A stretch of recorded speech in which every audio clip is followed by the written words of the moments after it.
Boss, gawa daw tayo ng dance video kasi hindi para tayo nakapasa ng module. Boss, ikaw ang boss. Hala, ba't ako? Baka siya?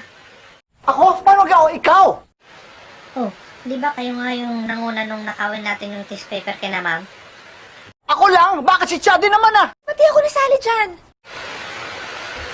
Ang gulo nyo naman eh. Si Boss Bong na nga lang. Ano number ng boss mo? Oh, relax ka lang. Hintayin lang natin, darating na yon. Ang Revilla po, number 16. Oh, ayan ha. Gumawa na si Boss, may backup dancer pa yan. Sundan na lang daw natin.